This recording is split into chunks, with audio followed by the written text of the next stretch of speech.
जय भोलेनाथ। स्वागत है आप सभी का बरगदेश्वर महादेव मंदिर उन्नाव के YouTube चैनल पर। आज हम अपने दैनिक प्रवचन में पद्म पुराण का पावन पाठ आरंभ कर रहे हैं। हमारा उद्देश्य है कि 18 पुराणों का ज्ञान हम रोजाना आप तक वीडियो के माध्यम से पहुंचाते रहें। हर दिन शाम 5 बजे नई वीडियो और शाम 7 बजे लाइव आरती दर्शन भी अवश्य देखें। चलिए भक्तिपूर्ण यात्रा की ओर बढ़ते हैं। जय भोलेनाथ। ओम श्री परमात्मने नमः। संक्षिप्त पद्म पुराण। पातालखंड। श्रीराम का नगर प्रवेश, माताओं से मिलना, राज्य ग्रहण करना तथा रामराज्य की सुव्यवस्था। अध्याय 100। शेष जी कहते हैं, अपनी राजधानी को देखकर भगवान श्री रामचंद्र जी को बड़ी प्रसन्नता हुई। इधर भरत ने अपने मित्र एवं सचिव सुमुख को नागरिक उत्सव का प्रबंध करने के लिए नगर के भीतर भेजा। भरत जी बोले, नगर के सब लोग शीघ्र ही श्री रघुनाथ जी के आगमन का उत्सव आरंभ करें। घर घर में सजावट की जाए, सड़कें झाड़ बुहार कर साफ की जाए और उन पर चंदन मिश्रित जल का छिड़काव करके उनके ऊपर फूल बिछा दिए जाए।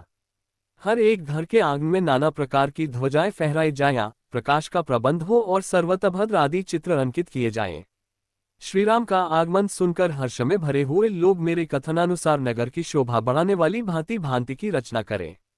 शेष जी कहते हैं, भरत जी के ये वचन सुनकर मंत्रवेताओं में श्रेष्ठ सुमुख ने अयोध्यापुरी को अनेक प्रकार की सजावट एवं तोरणों से सुशोभित करने के लिए उसके भीतर प्रवेश किया। नगर में जाकर उसने सब लोगों में श्रीराम के आगमन महोत्सव की घोषणा करा दी।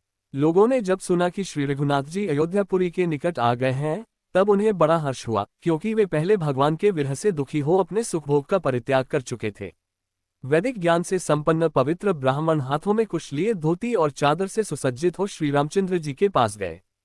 जिन्होंने संग्राम भूमि में अनेकों वीरों पर विजय पाई थी, वे धनुष बाण धारण करने वाले श्रेष्ठ और सूरमा क्षत्रिय भी उनके समीप गए। धन धान्य से समृद्ध वैश्य भी सुंदर वस्त्र पहनकर महाराज श्रीराम के निकट उपस्थित हुए।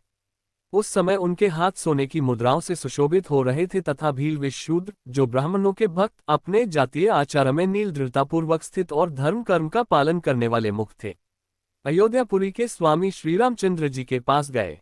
इन व्यवसाय लोग जो अपने अपने कर्म में स्थित थे, वे भी सब भी भेंट में देने के लिए अपनी अपनी वस्तु लेकर देख महाराज श्रीराम के समीप गए। इस प्रकार राजा भरत का नेत्र संदेश पाकर आनंद की बाढ़ में डूबे हुए पूर्वासी नाना जा प्रकार के कौतुकों में प्रवृत्त होकर अपने महाराज के नह निकट आए। तदनंतर श्रीरामचंद्र जी ने भी अपने अपने अविमान पर बैठे हुए संपूर्ण देवताओं से घिरकर मनोहर इन रचना से सुशोभित अयोध्यापुरी में प्रवेश किया। आकाशमार्ग से भी विचरण करने वाले वानर भी उछलते कूदते हुए श्री रघुनाथ जी के पीछे पीछे उस उत्तम नगर में गए। उस समय उन सबकी पृथक पृथक शोभा हो रही थी। कुछ दूर जाकर श्री रामचंद्र जी पुष्पक विमान से उतर कर गए और शीघ्र ही श्री सीता के साथ पालकी पर सवार हुए। उस समय वे अपने सहायक परिवार द्वारा चारों ओर से घिरे हुए थे। जोर जोर से बजाए जाते हुए वीणा, पनव और भेरी आदि बाजों के द्वारा उनकी बड़ी शोभा हो रही थी। सूत, मागध और वंदीजन उनकी स्तुति कर रहे थे। सब लोग कहते थे, रघुनंदन आपकी जय हो, सूर्य कुलभूषण श्री राम आपकी जय हो, देव दशरथ नंदन आपकी जय हो, जगत के स्वामी श्री रघुनाथ जी आपकी जय हो। इस प्रकार हर्ष में भरे पूर्वासियों की कल्याणमयी बातें को सुनाई दे रही थी। उनके दर्शन से सब लोगों के शरीर में रोमांच हो आया था, जिससे वे बड़ी शोभा पा रहे थे। क्रमशः आगे बढ़कर भगवान की सवारी गली और चौराहों से सुशोभित नगर के प्रधान मार्ग पर जा पहुंची, जहां चंदन मिश्रित जल का छिड़काव हुआ था और सुंदर फूल तथा पल्लव बिछे थे। उस समय नगर की कुछ स्त्रियां खिड़की के सामने की छज्जों का सहारा लेकर भगवान की मनोहर छवि निहारती हुई आपस में कहने लगी, पूर्वासिनी स्त्रियां बोली, सखियों वनवासिनी भीलों की कन्याएं भी धन्य हो गईं, जिन्होंने अपने नीलकमल के समान लोचनों द्वारा श्रीरामचंद्र जी के मुखारविंद का मकरंद पान किया है। अपने सौभाग्य से इन कन्याओं ने महान अभ्युदय प्राप्त किया है। अरे वीरोचित तेज से युक्त श्री रघुनाथ जी के मुख की ओर तो देखो, जो कमल की सुषमा को लज्जित करने वाले सुंदर नेत्रों से सुशोभित हो रहा है, उसे देखकर धन्य हो जाओगी। अहो, ब्रह्मा आदि देवता भी जिनका दर्शन नहीं कर पाते, वे ही आज हमारी आंखों के सामने हैं। अवश्य ही हम लोग अत्यंत बड़भागिनी हैं। देखो, इनके मुख पर कैसी सुंदर मुस्कान है, मस्तक पर किरीट शोभा पा रहा है। ये लाल लाल ओठ बंदूक पुष्प की अरुण प्रभा को अपनी शोभा से तिरस्कृत कर रहे हैं तथा इनकी ऊंची नासिका मनोहर जान पड़ती है। इस प्रकार अधिक प्रेम के कारण उपर्युक्त बातें कहने वाली अवधपुरी की रमणियां भगवान के दर्शन कर प्रसन्न होने लगी। तदनंतर जिनका प्रेम बहुत बड़ा हुआ था, उन पूर्वासी मनुष्यों को अपने दृष्टिपथ से संतुष्ट करके संपूर्ण जगत को मर्यादा का पाठ पढ़ने वाले श्री रघुनाथ जी ने माता के भवन में जाने का विचार किया। वे राजाओं के राजा तथा अच्छी नीति का पालन करने वाले थे, अतः पालकी पर बैठे हुए ही सबसे पहले अपनी माता कैकेयी के घर में गए। कैकेयी लज्जा के भार से दबी हुई थी, अतः श्रीरामचंद्र जी को सामने देखकर भी वह कुछ न बोली। बारंबार गहरी चिंता में डूबने लगी। सूर्यवंश की पताका फहराने वाले श्रीराम ने माता को लज्जित देखकर उसे विनययुक्त वचनों द्वारा सांत्वना देते हुए कहा। श्रीराम बोले, माँ, मैंने वन में जाकर तुम्हारी आज्ञा का पूर्ण रूप से पालन किया है। अब बताओ, तुम्हारी आज्ञा से इस समय कौन सा कार्य करूं? श्रीराम की यह बात सुनकर भी कैकेयी अपने मुंह को ऊपर न उठा सकी। वह धीरे धीरे बोली, बेटा राम, तुम निष्पाप हो, अब तुम अपने महल में जाओ। माता का यह वचन सुनकर कृपानिधान श्री रामचंद्र जी ने भी उन्हें नमस्कार किया और वहां से सुमित्रा के भवन में गए। सुमित्रा का हृदय बड़ा उदार था। उन्होंने अपने पुत्र लक्ष्मण सहित श्री रामचंद्र जी को उपस्थित देख आशीर्वाद देते हुए कहा, बेटा, तुम चिरजीवी हो। श्री रामचंद्र जी ने भी माता सुमित्रा के चरणों में प्रणाम करके बारंबार प्रसन्नता प्रकट करते हुए कहा, माँ, लक्ष्मण जैसे पुत्र रत्न को जन्म देने के कारण तुम रत्नगर्भा हो। बुद्धिमान लक्ष्मण ने जिस प्रकार हमारी सेवा की है, जिस तरह इन्होंने मेरे कष्टों का निवारण किया है, वैसा कार्य और किसी ने कभी नहीं किया। रावण ने सीता को हर लिया, उसके बाद मैंने पुनः जो इन्हें प्राप्त किया है, वह सब तुम लक्ष्मण का ही पराक्रम समझो। यो कहकर तथा सुमित्रा के दिए हुए आशीर्वाद को शिरोधार्य करके वे देवताओं के साथ अपनी माता कौशल्या के महल में गए। माता को अपने दर्शन के लिए उत्कंठित व तथा हर्षमग्न देख भगवान श्रीराम तुरंत ही पालकी से उतर पड़े और निकट पहुंचकर उन्होंने माता के चरणों को पकड़ लिया। माता कौशल्या का हृदय बेटे का मुंह देखने के लिए उत्कंठा से विह्वल हो रहा था। उन्होंने अपने राम को बारंबार छाती से लगाया और बहुत प्रसन्न हुई। उनके शरीर में रोमांच हो आया, वाणी गदगद हो गई और नेत्रों से आनंद के आंसू प्रवाहित होकर चरणों को भिगोने लगे। विनयशील श्री रघुनाथ जी ने देखा कि माता अत्यंत दुर्बल हो गई हैं। मुझे देखकर ही इन्हें कुछ कुछ हर्ष हुआ है।